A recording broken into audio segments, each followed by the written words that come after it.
And the more I kept telling myself that I was good, I was really harming myself. So what is the opposite of self-love? Self-hate, right?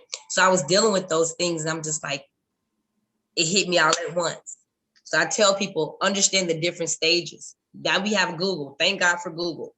Google, what are the stages of grief? You know, if someone is going through it, what do I do? There's anger, there's sadness, you know, there's ups and downs, highs and lows. So I was able to understand that that's what grieving was.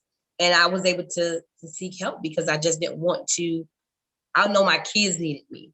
And I had family members saying, Rosetta, we need you. Like, we need you to come back.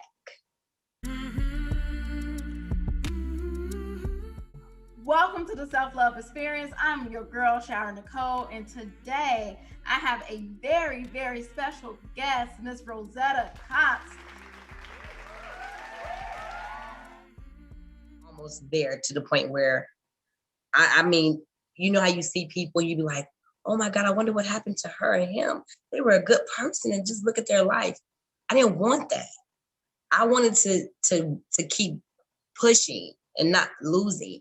And so when I went to get therapy, you'd be surprised at the people that were sitting there waiting to be seen. I'm talking about doctors, lawyers, teachers, people that had a lot of money, way more money than me, sitting there to be seen. So it just showed me, God showed me, like, it's not just you, Rosetta. People are hurting. And for you to get therapy and to be vulnerable, that shows strength. So yeah, I recommend that. So glad you said that. It does. That is what shows strength, is being able to say, you know what, let me talk to someone, let me seek and get help, you know, therapist, someone that can help guide me. Because a lot of people who are successful, especially the people who you say you saw in there, or people who are just mentally successful, you know, it's very important.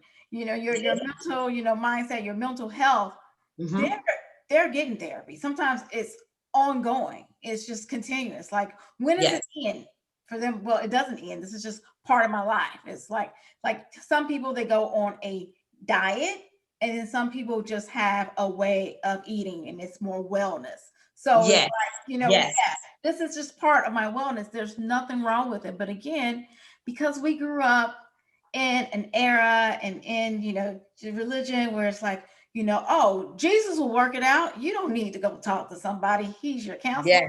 Yes, that's how we were raised, Shira. Yes. Well, I talked to Jesus, and he said for me to go to therapy. How about that? There you go. There you go. And that's the key. Yeah, a lot of times I notice that God is going to send a blessing through someone else.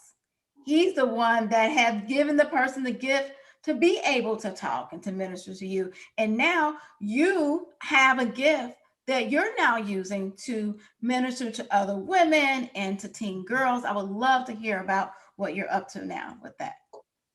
I started, me and two other young ladies, we started this mentoring group years ago. It was called Roses, ROSES, Raising Our Standard and Embracing Sisterhood. And we had an amazing group of young girls who are now adults, right? They're grown, they're adults. And so now I am using a different platform to reach not just the younger generation of women, but older women as well that have been through, you know, things in life, you know. But my target is my teen girls, and getting them and letting them know, like, hey, sister, girl, let me tell you, Miss Rosetta has been through some things, and guess what? I just want to help you not go through some of the things. If you look at social media and all of these things that's going on, the purpose behind my mentoring the teen girls is letting them know that they are enough. Even when social media says that they're not enough, they are enough. And whatever it is that makes them happy, you know, going through unnecessary, I could say, for example, for me, when I was a teenage girl, coming into myself, my self-esteem was so low, and people would look at me and not think that. I had things that I was struggling with.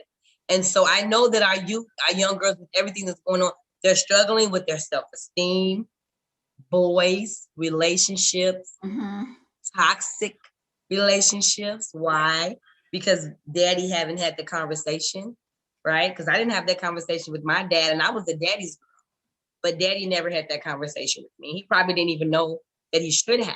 But a lot of my young girls who I target It is to make them aware of what to watch out for, what behaviors to not display so that they can save themselves some heartache, trauma bonds. A lot of these young girls, they don't know what trauma bonds are. They need to know, why am I attracted to this young man that is lowering my self-esteem? That's a future narcissist, right? He's not good for me, but yet I'm addicted to him. Yet I want his text messages. I want his calls. I want his time. And that all that refers to is that insecure, that thing that no one was able to say, hey, baby, you are amazing and you deserve so much more. So that is my platform, just making sure that the young ladies are aware of who they are and stand for it, and understand that when you stand and walk in your truth as a teen girl in this millennium, it is going to require a lot of strength. Because I remember going through a period where I was a virgin in high school.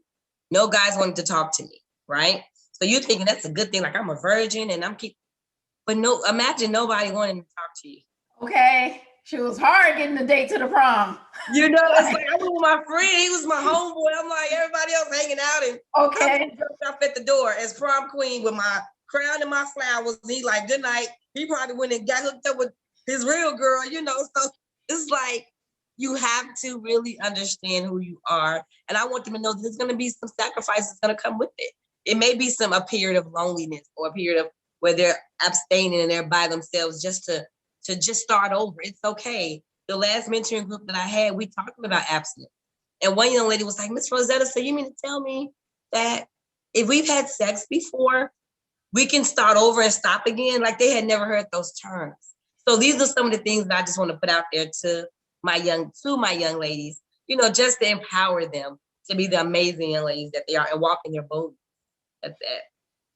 Now, I am a high school teacher. I have worked with teens for, X amount of decades, literally X amount of decades. This is my 22nd year as a high school teacher. My first year teaching. You look great. Well, thank you. Let's say that I want to recommend some parents of teen girls, or some of the teen girls that I have as my students, or someone in your area. How would I get them to you in your organization? So there's 2 links. Actually, there's 3. I know everybody has different platforms on social media, so I do have all 3. But you can really reach me through my email, which is rosieboot38@gmail.com. That is my email. You can reach me through my Instagram. You can DM me on IG as Miss Cox 43.